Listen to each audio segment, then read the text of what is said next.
It's not All right. for broadcast or anything. It's just for my notes, but I like to warn people. Sounds Um, good.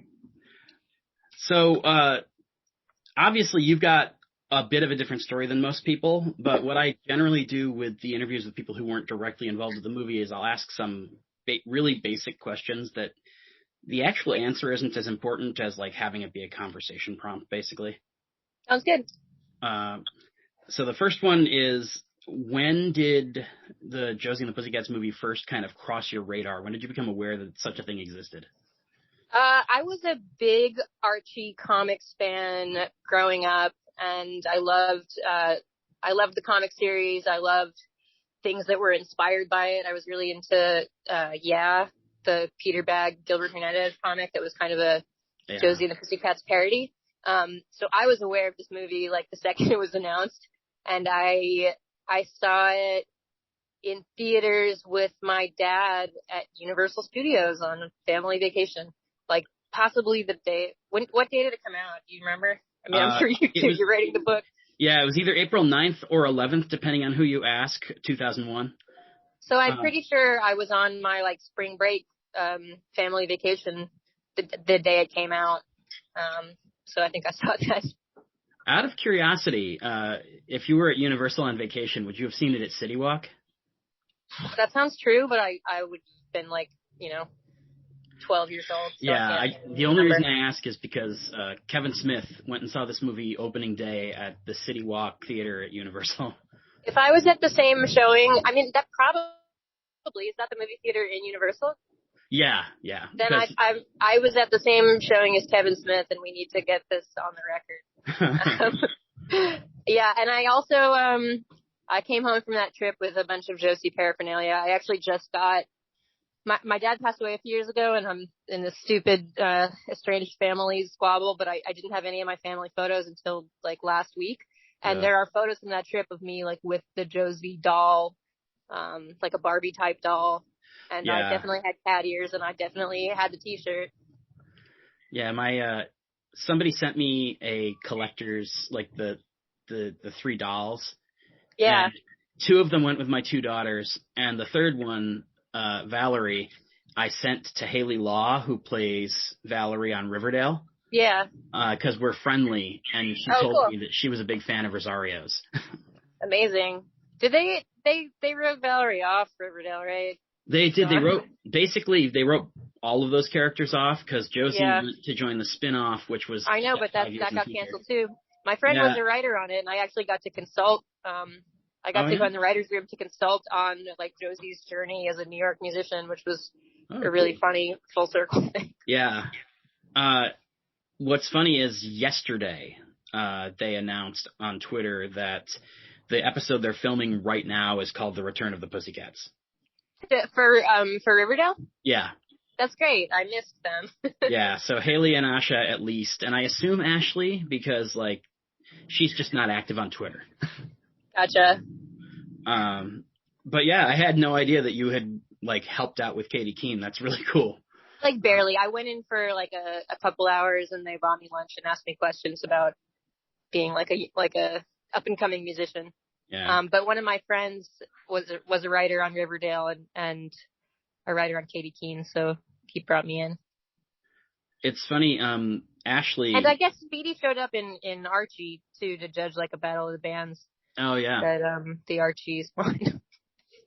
I think. So here's a fun thing about Ashley, who was Josie and Katie Keene. She's like the sweetest kid, but the first time I met her was before the Riverdale pilot had aired. Yeah. And I was there on a press trip, and we were all killing time, and it was like the 8th set out of 10 that we'd visited, so we were all kind of loopy. And so I was playing the 2001 Josie and the Pussycats soundtrack on my computer as we were working. Yeah. And Ashley came over and started talking about how much she loved Kay Hanley. Oh, amazing. I was like, well, that's a perfect way to meet her. Seriously, yeah. So for you, one of the things I always ask people about is the soundtrack, but since you're a musician, I'll move that question kind of up in the pecking order, so to speak. Like, how much play did the soundtrack get when you were a kid? I mean, probably quite a lot. I wasn't like a tiny baby, but I was 12 and Yeah. I had just become aware. I think I got into Letters to Cleo from the soundtrack, but it also could have been 10 Things I Hate About You. My wires are a little crossed on the timeline. But I definitely got Wholesale Meats and Fish around the time I got the Josie soundtrack. So I think they both were kind of, happening simultaneously for me. But I listened to that soundtrack a ton. I still know all the words, and I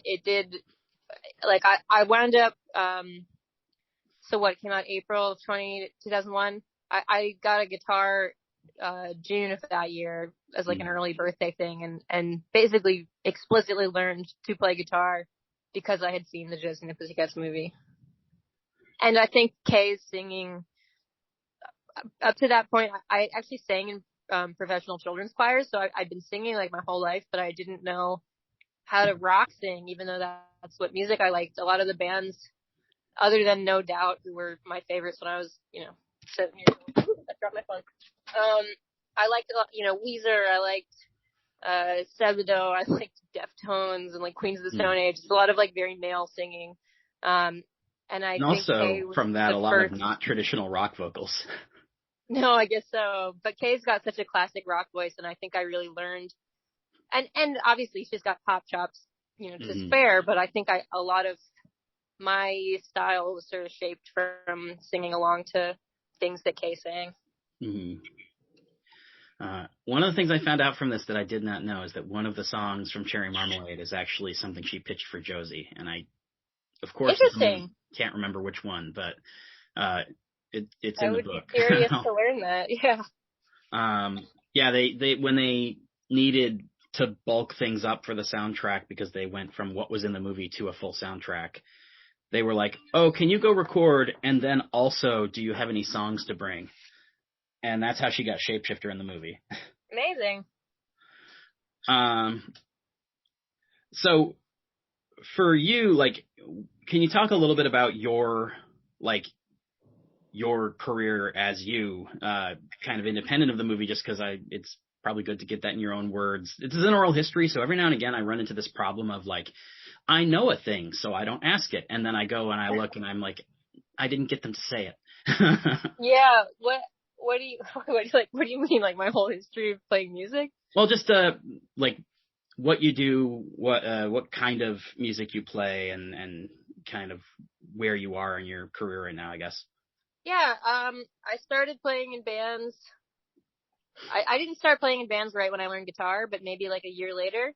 Mm-hmm. And I started writing and recording songs around that time too. So like 2002, 2003 is when I first started playing in like rock bands. And I always did other work. I'm 32 now, so let's see. I was a music critic for a little bit, and then I taught at a university and I did freelance writing stuff. I taught writing. Mm-hmm. But I always played in bands, and eventually one of the projects, which had started as a home solo recording thing, which was Speedy Ortiz, which was like my new solo project, mm-hmm. Kind of took off more than the bands I'd been playing in since I was 13. And we started getting lots of great tour offers with artists that I'd grown up admiring so much, like the Breeders and Steve Malkmus. And really, my mom was always joking, like Letters to Cleo tour definitely kind of finished up a big circle of I've played with almost every band that really shaped me. Mm-hmm. And I'm so honored to get to be friends with these people.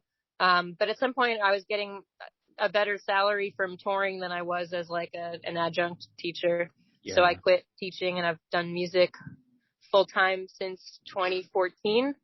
And I also do some amount of like engineering and production and scoring stuff. And I run a small, record label, imprint, as well as a poetry journal. They're all one and the same thing. So that's kind of my short spiel of my life as an adult. Now, this is probably an off the beaten path question, but it speaks to the difference in kind of the market now versus when Mega Records was brainwashing people. is it super common for indie artists to basically have their own indie label? Because about half of the indie artists who I know seem to self-distribute and like help a couple of their friends. Yeah, I wouldn't say it's super common to have an imprint, but I have a couple friends who do, all with their like long-term labels. And I think it's, I mean, I like I said, was in bands from a young age and was self-releasing music when I was young. I had a number 2 song on MySpace when I was like 16. Huh. So I certainly came out of a more DIY world than the one I inhabit now. But I think it's a lot of people who came up in punk and DIY and, community indie stuff. And I mean, Letters to Cleo is a great example. They weren't like a DIY band, but they still tour with the same manager they had, 20 and more years ago. So I think having those kinds of communities and connections is a really cool thing. And I'm thankful to be part of that tradition. Now, kind of going back to the more explicitly stuff about the movie, like one of the things I ask everybody is, at what point did you become aware that like this movie that you dug was not widely beloved? Like that this movie either was a flop or that like whatever. I don't think I knew until more recently. It's just like a great movie and I don't understand why it wasn't a hit. And I think I've enjoyed the oral histories around this anniversary and around when the vinyl was released, because people are like, well, it's a humor that was a little bit sophisticated for the genre it was marketed as. But I loved it. I mean, I went to see it with my dad, who had, in the 70s, he'd had like low level music A&R jobs. So he thought it was very funny. And I think it's sort of, I mean, I think it, yeah, I guess I didn't really understand that it had been marketed as a kid's movie, because granted I was a kid, but my parents always took me to see like R-rated stuff from when I was a very little kid, so it didn't register to me that way.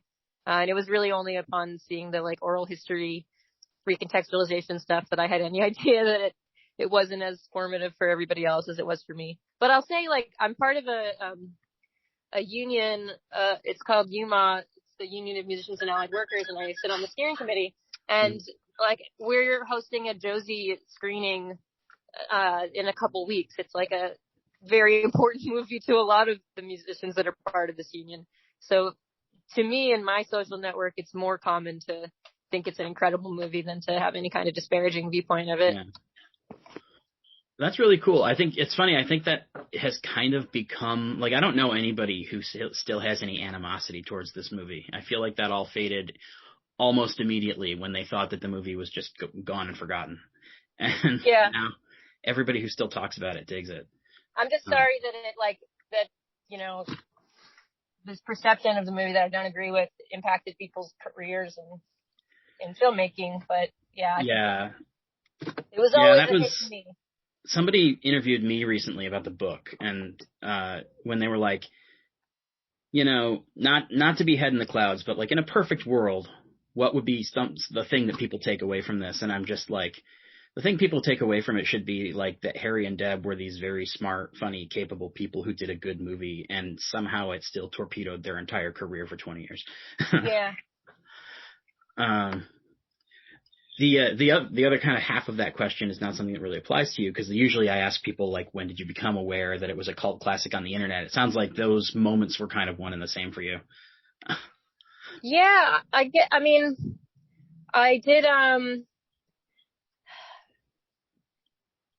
don't have a good answer.